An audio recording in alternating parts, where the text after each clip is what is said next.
Una constitución parecería solo un texto lejano que no nos afecta en nuestro diario vivir, y a la vez, de forma contradictoria, suele pensarse que con su reforma se acabarán todos nuestros problemas políticos y sociales. Tanto así que nuestro país ha tenido 20 constituciones. Hemos refundado el Estado con cada estallido social, y esto no ha parecido ser una solución. Este es un mal de toda Latinoamérica.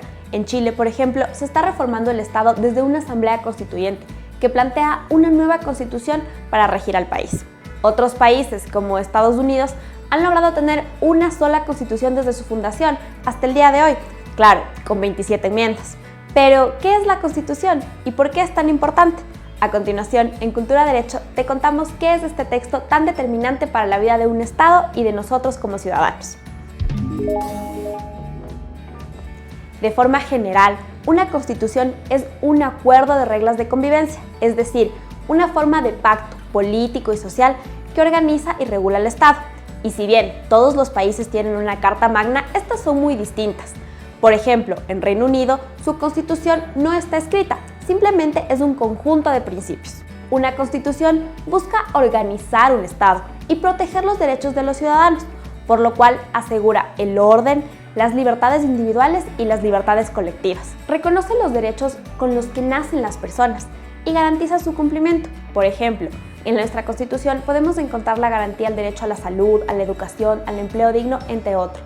Incluso, en ciertos casos, las constituciones otorgan derechos a la naturaleza. Una constitución organiza los poderes del Estado y les otorga competencias a la función ejecutiva, judicial y legislativa. Es decir, una constitución establece qué puede hacer el presidente, los asambleístas y los jueces. Una constitución busca la prevalencia de valores y principios, guías y normas de conducta que son la suma de derechos y responsabilidades de cada ciudadano de un país. Una constitución direcciona, da forma a un Estado.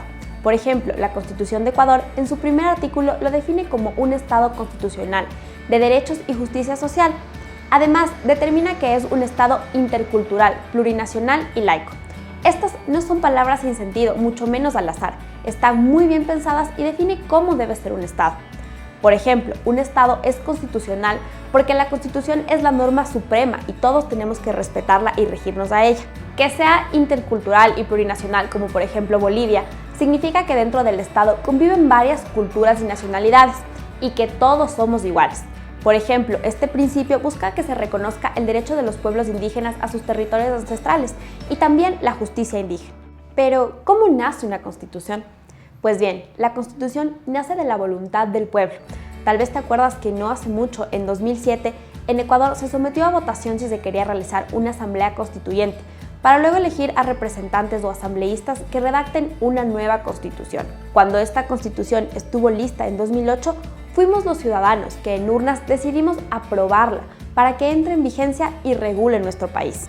Que la mayoría de ciudadanos hayan votado por esta constitución y la hayan elegido es lo que la hace tan importante y la norma suprema de un país. Es por esto que las autoridades y todos estamos obligados a obedecerla.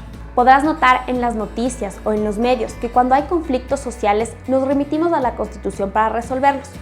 Un ejemplo fue la recién propuesta revocatoria del mandato, donde la Asamblea se basó en el texto constitucional para determinar si se podía o no cesar en sus funciones al presidente. Es la Constitución la que establece los procedimientos que se deben seguir para cesar a un mandatario en sus funciones. En problemas más cotidianos también interviene la Constitución. Por ejemplo, establece la gratuidad de la educación hasta tercer nivel, por lo cual existen universidades públicas gratuitas. También determina las necesidades específicas de la tercera edad, por lo cual tienen un descuento en el pago de servicios básicos, impuestos e incluso transporte público. La Constitución nos afecta en cada una de nuestras actividades, por eso es tan importante. Y si bien no es perfecta o del agrado de todos, el problema de fondo no está en su contenido, sino en el respeto que le damos.